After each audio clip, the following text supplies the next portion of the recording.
Unsure of your dream? Study abroad destination? Clear your doubts. Videsh Consult. Call 9676502888.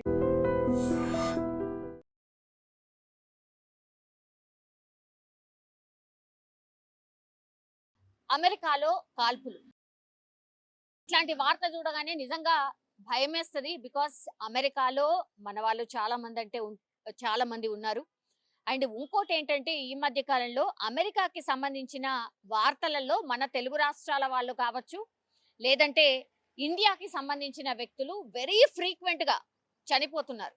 ఏదో ఒక సందర్భంలో అంటే వాళ్ళు సూసైడ్ చేసుకోవడం అనుకోండి, లేదంటే అనుమానాస్పదంగా చనిపోవడం అనుకోండి, ఇట్లా కాల్పులలో చనిపోవడం అనుకోండి, లేదంటే యాక్సిడెంట్ జరిగి చనిపోవడం అనుకోండి, ఇట్లా ఏ వార్త వచ్చినా సరే అయ్యో అని అనుకోవాల్సిందే తప్పించి ఇంకా ఏం చేయడానికి కూడా ఏమీ ఉండట్లేదు.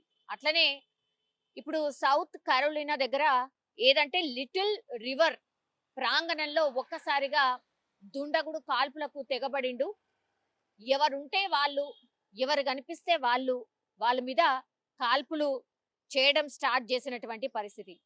ఒకేసారి అసలు అనుకోనటువంటి సంఘటన అన్నమాట. ఇప్పుడు అది ఆ రివర్ అంటే అంటే ఒక బీచ్ లాగా ఉంటది కాబట్టి అక్కడ ఎంజాయ్ చేయడానికని చాలా మంది వెళ్తూ ఉంటారు. సో అట్లా ప్రశాంతంగా గడుపుదాము అనుకున్న వాళ్ళ మీదకి కాల్పులు జరపడంతో ఒక్కసారిగా అసలు ఏం జరిగిందో ఏంటో అర్థమయ్యే లోపలనే 11 మందికి ఈ కాల్పుల్లో గాయాలు కావడం, ఆ తర్వాత కాల్పుల మూతతోని దద్దరిల్లడం, ఆ ప్రాంతమంతా హాహాకారాలు, అరుపులు, అటు ఇటు పరుగులు ఇవన్నీ చూసిన వాళ్ళు కూడా ఒక రకంగా ఈ మధ్య కాలంలో ఉన్న సిచ్యువేషన్స్ మనకు తెలుసు కదా.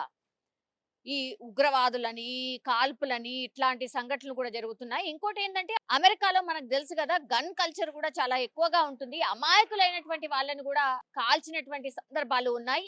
మన వాళ్ళు చాలా మంది ప్రాణాలు కోల్పోయిన సందర్భాలు కూడా చాలానే ఉన్నాయి. సో ఇట్లాంటి పరిస్థితుల్లో ఒక్కసారిగా ఈ కాల్పులు జరిగేసరికి ఎన్నో అనుమానాలు, అసలు ఎందుకు జరుపుతున్నారు ఏందో తెలియనటువంటి పరిస్థితి. ఇక ఒక్కసారిగా కాల్పులు జరిపేసరికి ఎంతమందికి గాయాలైనాయి అంటే గాయాల పాలైన వాళ్ళ సంఖ్యనైతే ఇప్పటి వరకు మనకు అధికారికంగా తెలియదు. కానీ ఈ కాల్పుల వల్ల, ఈ బుల్లెట్స్ తాకడం వల్ల ఆసుపత్రి పాలైనటువంటి వాళ్ళ సంఖ్య మాత్రం 11కు చేరింది. సో వెంటనే అంబులెన్స్ మోతలతోని పూర్తిగా ప్రాంగణం అంతా దద్దరిల్లిపోయింది. ఇంకోవైపేమో పోలీసులు అందరూ కూడా ఆ స్పాట్ కి చేరుకున్నటువంటి పరిస్థితి. అయితే ఈ దుండగుడు అసలు ఎందుకు కాల్పులు జరిపాడు ఏంటి అనేది తెలుసుకునే ప్రయత్నం అయితే పోలీసులు ఒకవైపు చేస్తూ ఉంటే, ఇంకోవైపు ఏమో క్షతగాత్రులను పూర్తిగా దగ్గరలో ఉన్నటువంటి హాస్పిటల్ కి తరలించి వాళ్ళని ట్రీట్మెంట్ చేసే ప్రయత్నం చేయడం, అలాగే అత్యంత దగ్గరగా కాల్పులు ఎవరైతే కాల్పుల వల్ల దెబ్బతిన్నారో వాళ్ళని అంటే క్రిటికల్ కండిషన్ లో ఉన్న వాళ్ళని హుటాహుటిన హాస్పిటల్ కి తరలించి వాళ్లకు ట్రీట్మెంట్ ఇవ్వడం, ఇవంతా కూడా ఇంకోవైపు జరిగినటువంటి సిచ్యువేషన్. అయితే ఇప్పుడు ఈ ప్రాంగణం ఎక్కడైతే ఉందో, ఈ రివర్ ఎక్కడైతే ఉందో అక్కడ పూర్తిగా పోలీసులు ఆ జాగనంతా కూడా స్వాధీనం చేసుకున్న పరిస్థితి, క్లూస్ ని సేకరిస్తున్న పరిస్థితి. అట్లాగే ఈ సంఘటనని చూసినటువంటి వాళ్ళు, క్షతగాత్రులు అయినటువంటి వాళ్ళ దగ్గర నుంచి కూడా పూర్తి ఇన్ఫర్మేషన్ తీసుకుంటున్నారు. ఆ దుండగుడు ఎవరు ఏంటి అనేది కూడా పూర్తిగా ఆరా తీస్తున్నటువంటి పరిస్థితి కనిపిస్తోంది. దుండగుడు అదుపులో ఉన్నాడు అనేటువంటిది అయితే ప్రస్తుతం మనకు అందుతున్నటువంటి సమాచారం. సో ఈ కాల్పులు ఎందుకు జరపాల్సి వచ్చింది, ఇంత క్రూరంగా కాల్పులు ఎందుకు జరిపాడు ఏంటి అనేది కూడా పూర్తి స్థాయిలో విచారణ అయితే పోలీసులు చేస్తున్న పరిస్థితి అయితే కనిపిస్తోంది. కానీ గాడ్స్ గ్రేస్ ఎవరికి అంటే ఎవరు కూడా స్పాట్ లో అయితే చనిపోలేదు. బట్ గాయాల పాలైన వాళ్ళు, ఈ కాల్పుల వల్ల బుల్లెట్స్ తాకిన వాళ్ళ సంఖ్య మాత్రం చాలా పెద్దగా ఉంది. 11 మందికి బుల్లెట్స్ గాయాలయ్యాయి కాల్పుల వల్ల.